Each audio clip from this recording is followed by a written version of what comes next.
If someone challenges you in public, it's not because that they're bold. It's because they believe the room belongs to them.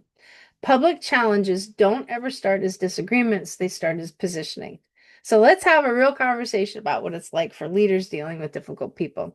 I'm Brenda Neckvatal, and I help the strongest leaders deal with the messiest people. So most leaders explain public challenges away.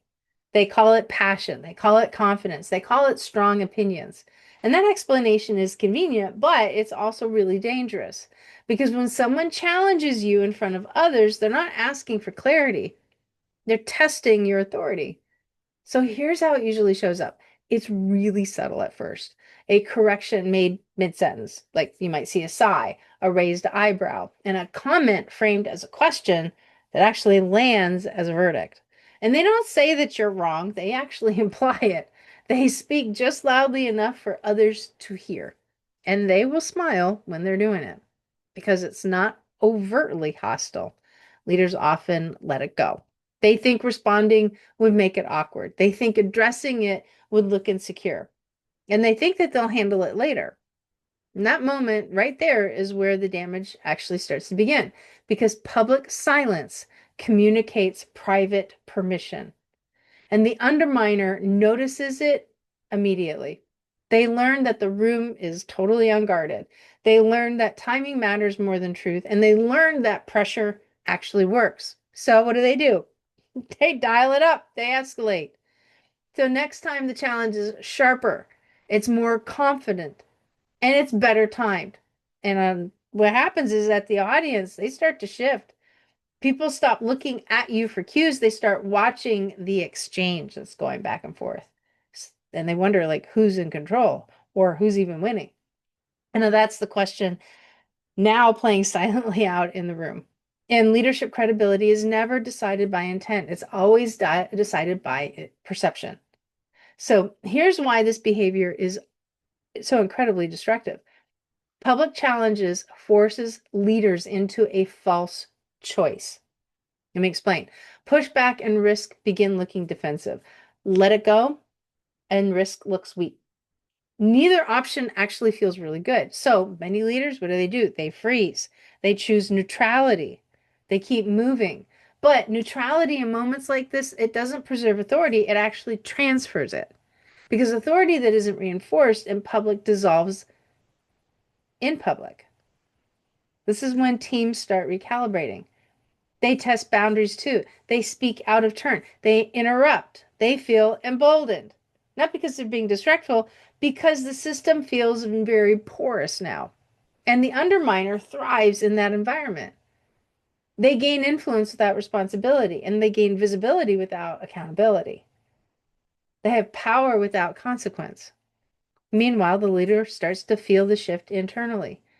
Meetings start to feel heavier, decisions feel slower, and every interaction suddenly feels like a performance instead of a partnership.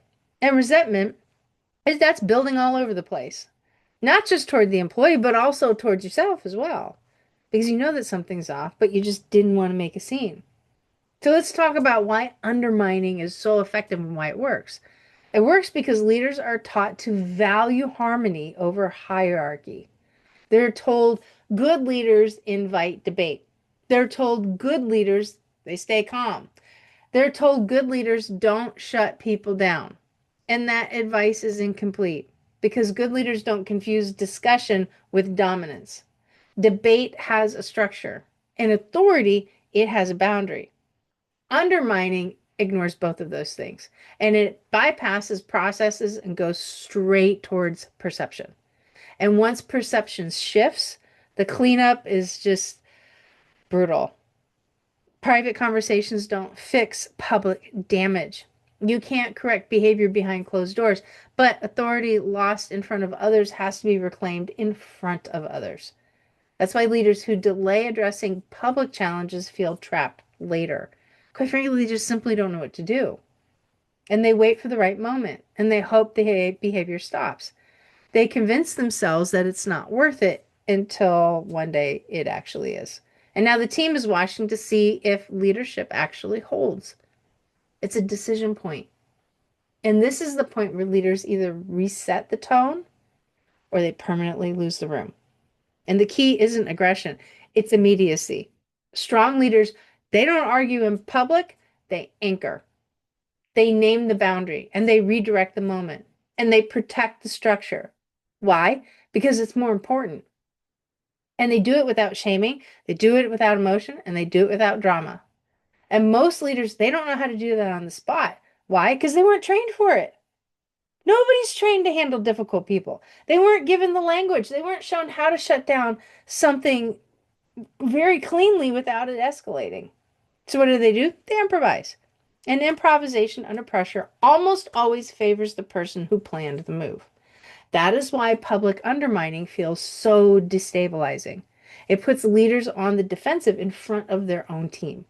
And this is exactly why I built my own app, right? It's designed for moments exactly like this. When someone challenges you publicly, when you feel the room start to shift, when you need to respond without reacting, this app is going to help give you grounded real-time guidance on how to handle public challenges without losing authority or trust, especially if you suspect something that is coming. It's not going to give you scripts that sound really robotic. You're not going to get advice that ignores reality. Okay, but you're going to get clear direction for moments where leaders actually face. So let's have a conversation about what it's like dealing with difficult people. You don't need to accept public challenges as the cost of leadership. You don't need to wait until the behavior spreads. You don't even need to wait to guess how to respond in front of your team. The link to the app is below. Strong leadership doesn't require domination. It actually requires boundaries that hold when the room is watching.